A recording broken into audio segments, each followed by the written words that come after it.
est fait pour être populaire. L'opéra a souvent une image un petit peu élitiste, un petit peu à distance. Moi, on essaie de changer ça à partir du plaisir de chanter et du plaisir de chanter ensemble. Je suis Nicolas Macrobert.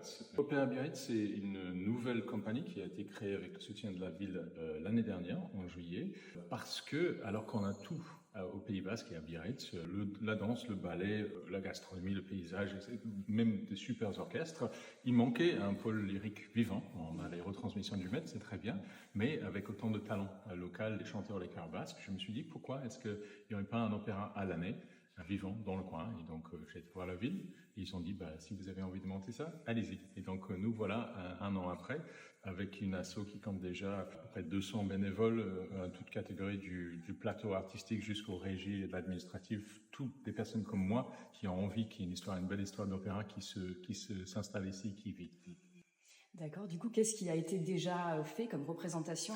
Qu'est-ce qui est prévu aussi? Alors, on a fait une première représentation le 6 janvier dernier à la Gare de Midi. En préambule justement à l'ouverture de la saison du Met, on a fait un mini-spectacle. On avait 130 choristes tirés de différents chœurs basques de la région, un orchestre sur scène, des chanteurs du haut vol qui sont venus. Et surtout, on s'est un petit peu amusé. On a écrit une histoire qui relie les airs parce que je pense qu'on peut faire du sublime sans se prendre nécessairement trop au sérieux. L'opéra est fait pour être populaire. L'opéra a souvent une image un petit peu élitiste, un petit peu à distance. Moi, on essaie de changer ça à partir du plaisir de chanter et du plaisir de chanter ensemble.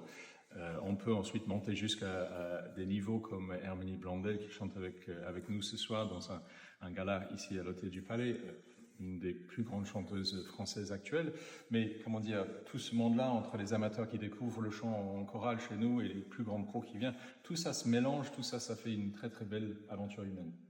Et donc la prochaine production, une grosse production, c'est Traviata au mois d'octobre.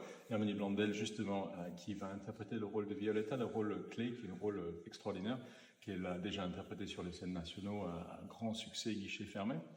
Et nous allons donc jouer le 20 octobre et le 24 novembre à la Gare de Midi. C'est une belle salle qu'on transforme pour le coup en opéra, en créant une fosse, une grande orchestre devant la scène. Et il y a beaucoup de transformations qui vont commencer à 5 heures du matin pour installer des décors, les costumes, les lumières, tout ce qu'il faut pour faire notre Traviata à nous.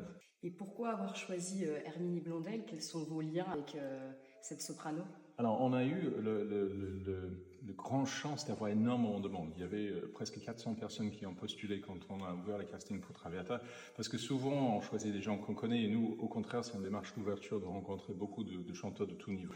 Et Herminie, non seulement elle a une superbe voix, mais elle joue aussi extrêmement bien. Et puisque notre Traviata a des scènes jouées qui sont tirées de la pièce d'Alexandre Dumas en français, pour qu'un public plus large puisse comprendre ce qui se passe, les airs, évidemment, sont chantés en italien, parce qu'ils sont tellement beaux, on ne peut pas y toucher, mais les scènes de dialogue, qui s'appellent les recitatives, redeviennent des scènes jouées en français parce que Traviata, c'est l'histoire de la Dame aux Camélias de Dumas. Donc on est reparti avec 3 lycées, des textes de Dumas, pour réécrire des scènes jouées en français. Et donc il nous fallait des chanteurs avec des superbes voix, mais capables aussi de porter la comédie, la tragédie, de le jouer de manière extraordinaire. Et donc Herminie, en audition, elle était fabuleuse. Et ce qui ne gâche rien, c'est qu'elle est extrêmement gentille. C'est une belle personne en plus de tous ses talents. Donc voilà.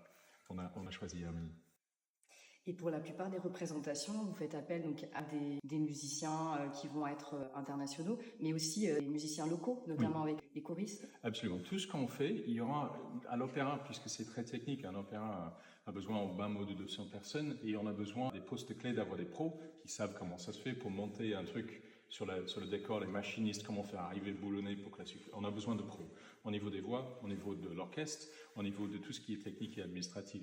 Mais on ne se contente pas de faire que avec des pros, ce serait dommage parce qu'il y a des amateurs très éclairés, notamment dans l'orchestre, qui jouent superbement bien, des amateurs dans le chœur, qui chantent magnifiquement bien. On a aussi pas mal d'élèves qui sont au Conservatoire de Bayonne, dans les cours privés, qui ont déjà un niveau et l'appétit pour participer à ça. Je pense à une violoncelliste, par exemple, qui est pas partie en vacances de ski, qui est resté pour le plaisir de jouer avec nous dans la dernière production, et bien entendu, donc des bénévoles à tous les autres postes. Et ce mélange-là, c'est génial, ce qui fait que les pros que je choisis pour l'équipe, je choisis en fonction évidemment de leur capacité de connaissance, mais aussi cette passion de transmission. S'ils sont là pour chanter et repartir, ça m'intéresse moins que quelqu'un qui est vraiment passionné, c'est le cas d'Herminie aussi, passionné par ce qu'on fait et qui a envie d'expliquer aux jeunes comment on fait, de les faire rentrer, ce qu'on fait avec Elise, c'est de les faire rentrer dans la production. Pas juste venir le spectacle, mais aider à le créer, l'écrire ensemble, monter, concevoir les costumes, tout ça, ça participe à une aventure beaucoup plus riche et beaucoup plus intéressante pour nous.